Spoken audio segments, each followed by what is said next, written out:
আসসালামু আলাইকুম রহমতুল্লাহ। প্রিয় দর্শক, নির্বাচনের আগ মুহূর্তে অনেক বড় ভুল করতে যাচ্ছে বাংলাদেশ জামাত ইসলামী। আজকে একটু সমালোচনা করব। যারা জামাত ইসলামের নেতাকর্মীরা আছেন, ধৈর্য সহকারে ভিডিওটি শেষ পর্যন্ত দেখবেন, এরপরে মন্তব্য করবেন। দেখেন, হবিগঞ্জের ৪ নম্বর আসনে সেখানে জামাত ইসলামের এমপি প্রার্থী করা হয়েছিল জেলা জামাতের আমিরকে। দীর্ঘ ১.৫ বছর ধরে তিনি এলাকায় কাজ করেছেন। মাঠে, ময়দানে, ঘাটে, এখানে ওখানে সেখানে সব জায়গাতেই তিনি চষে বেরিয়েছেন, দাঁড়িপাল্লার গণজোয়ার তৈরি করেছেন। আলহামদুলিল্লাহ, দীর্ঘ ১.৫ বছরে জামাত ইসলামের যে নির্বাচনী প্রচারণা সেটা কিন্তু অলরেডি হয়ে গেছে। কিন্তু এখন যদি নতুন করে আমির জামাত ডাক্তার শফিকুর রহমান সেখানে নতুন একজন প্রার্থী ঘোষণা করে, তাহলে ওই এলাকার নেতাকর্মীদের অবস্থা কি হবে এবং ওই প্রার্থীর অবস্থা কি হবে, একটু আপনাদের জায়গা থেকে একটু চিন্তা করবেন। যদি আপনার এলাকায় আপনার যে প্রার্থী আছে ওই প্রার্থী দীর্ঘ ১.৫ বছর ধরে কাজ করছে, এখন যদি চেঞ্জ করে দেওয়া হয়, তাহলে আপনার যারা নেতাকর্মীরা এতদিন ওয়ার্ড বাই ওয়ার্ডে গিয়ে মানুষের বাড়িতে ভোট চেয়েছেন, ওই প্রার্থীর অথবা দাঁড়িপাল্লার একটা গণজোয়ার সৃষ্টি করেছেন দীর্ঘ ১.৫ বছর ধরে, হঠাৎ করে যদি আমির জামাত ডাক্তার শফিকুর রহমান এবং জামাতের নির্দেশে যদি ওইখানে প্রার্থী চেঞ্জ করে দেওয়া হয়, তখন আপনাদের অবস্থাটা কী হবে সেই জায়গায় আপনারা বিবেচনা করবেন। এখন এই যে সামনে কিন্তু এই পরীক্ষাগুলো আসতেছে, যেমনটি এই হবিগঞ্জ ৪ নম্বর আসনে ঘটছে, সেখানে কিন্তু মেনে নেওয়ার বাইরে কিন্তু যার কোনো সুযোগ নাই। যেহেতু আমরা ইসলামী দল করি, আল্লাহ সন্তুষ্টের জন্য আমাদের কাজ, অতএব নেতার আনুগত্য করা এটা কিন্তু ফরজ, বোঝেন নাই? এই কারণেই কিন্তু মেনে নিতে হবে এবং আমাদের নেতাকর্মীদেরকেও ওইভাবে তৈরি করা হয়েছে। এবং যখন এমপি প্রার্থী করা হয়েছিল তখনই কিন্তু আমির জামাত ডাক্তার শফিকুর রহমান এবং জামাত বলে দিয়েছিল যে এই প্রার্থী এটা কিন্তু চূড়ান্ত নাই, যে কোনো সময় অদল বদল হতে পারে। সেই জন্য আমাদেরকে এটা চোখ বুজে মেনে নিতে হবে, নেতার আনুগত্য করতে হবে, এটাই আমাদের জন্য ফরজ। কিন্তু প্রিয় দর্শক, এটা কি ভালো হইতো না?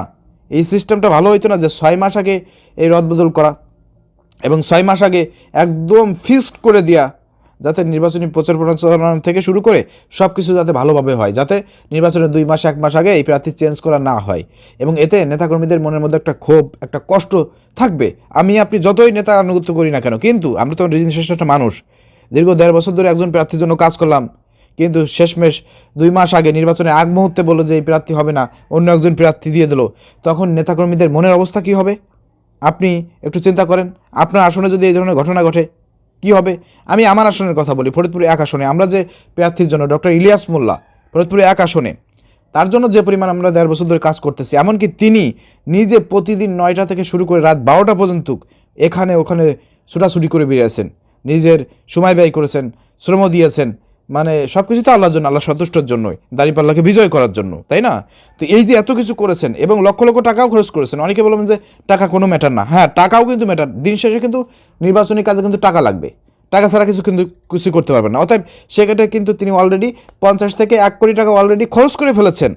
তো সব কিছু মিলে এখন যদি লাস্টে নির্বাচন ২ মাস আগে এখন যদি ওই যে ৮ দল তৈরি হয়েছে না, জামাত ইসলামের সহ ৮ দল, ইসলামী দলগুলোর মধ্যে ঐক্যবদ্ধতা, এখন এই যে ৩০০ আসনে জামাত যে প্রার্থী ঘোষণা করেছে, এখন এখান থেকে তো ৩০০ আসনেই জামাত প্রার্থী দেবে না, কারণ অন্য অন্য দলের সঙ্গে সমঝোতা করে কিন্তু অন্যদেরকেও কিন্তু আসন দেওয়া লাগবে। তো সেই ক্ষেত্রে ৫০ থেকে ১০০টা আসন কি জামাত ইসলামের বাদ যাবে না?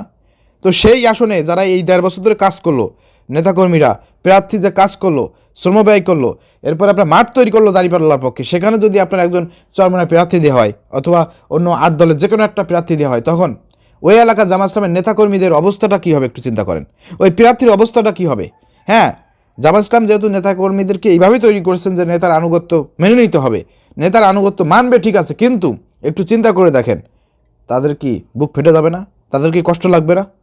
আমার আসনে বলতেছি, আমার এখানের লোকজনের অনেকটা মানে কাজের প্রতি আগ্রহ হারিয়ে ফেলবে, শুধু কষ্ট না, এটা কিন্তু বাস্তবতার কথা বলতেছি, আমি মাঠে ময়দানের কথা বলতেছি। যেহেতু আমরা মাঠে ময়দানের লোক, এখানে নেতাকর্মীদের কাজ করার আগ্রহ কমে যাবে। আমি যতই বলি আনুগত্য করবো, হ্যান ত্যান বিভিন্ন রকমের যাই বলেন না কেন, মনের মধ্যে একটা চাপা কষ্ট, কাজ করার অনাগ্রহ এটা তৈরি হবে। ১০০% আমি বলে দিলাম তৈরি হব।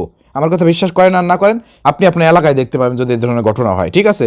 তো আমার কাছে যেটা মনে হয়েছিল প্রিয় দর্শক, এই কাজগুলো অনেক আগেই করে ফেলানো উচিত ছিল। জামাত ইসলামের প্রার্থী একদম ফিক্সড করে ফেলানো উচিত ছিল। হবিগঞ্জ ৪ নম্বর আসনে যেখানে চেঞ্জ করা হয়েছে, যে ওলিউল্লাহ নুমানকে দেওয়া হয়েছে, সাংবাদিক, মাজলুম সাংবাদিক, ৬ মাস আগে তাকে দেওয়া উচিত ছিল না? ৬ মাস আগে তাকে দিয়ে আপনার কাজ করাইলে পরে এতদিন কিন্তু অনেক এগিয়ে যাইতো, নতুন প্রার্থী এভাবে সিলেক্ট করা হইতো না, নেতাকর্মীদের মনও ভাঙতো না, আমাদের যে প্রার্থী ছিল সেই প্রার্থীরও মন ভাঙতো না, প্লাস এলাকায়ও এইভাবে একটা এই প্রার্থী আপনার যখন চেঞ্জ হবে তখন কিন্তু এলাকায় যে আমাদের ভোটারগুলো ছিল তাদের মধ্যে কিন্তু একটা দ্বিধাদ্বন্দ্ব তৈরি হবে। এবং বিরোধী যারা আছে তারা কিন্তু কথা বলার সুযোগ পাবে, বিভিন্নভাবে জামাতের বিরুদ্ধে ষড়যন্ত্র করার সুযোগ পাবে। তো সব কিছু মিলে আমার কাছে মনে হয় যে এই কাজগুলো 6 মাস আগে করলে পারে সবচাইতে বেটার হইতো। এই 2 মাস 1 মাস আগে চেঞ্জ করে দেওয়া, এটা আমার কাছে মনে হয় যে এটা এর প্রভাবটা এর নেগেটিভ প্রভাবটা নির্বাচনে পড়বে, 100% নির্বাচনে পড়বে। ঠিক আছে। আর এই যে সমঝোতার ভিত্তিতে যে নির্বাচন হবে, আমাদের 8 দলের সমঝোতা, সেখানেও যদি প্রার্থী 6 মাস আগে সিলেক্ট করে দেওয়া উচিত ছিল। 6 মাস আগেই বোঝা গেছিল কার কী অবস্থা আছে, কোন এলাকায় কোন দলের কী অবস্থা আছে। তো 6 মাস আগে যদি আমরা সিলেক্ট করে দিতাম, হঠাৎ করে দেখা গেলো যে আমার আসনে চরমনের একজন প্রার্থী দিয়ে দিল, তখন কিন্তু আমাদের কাজ করতে খুব কষ্ট হবে এবং আমাদের কি বলবো, মানে খুবই কঠিন হবে। এটা আপনি আমি যতই বলি না কেন, এটা কঠিন হবে।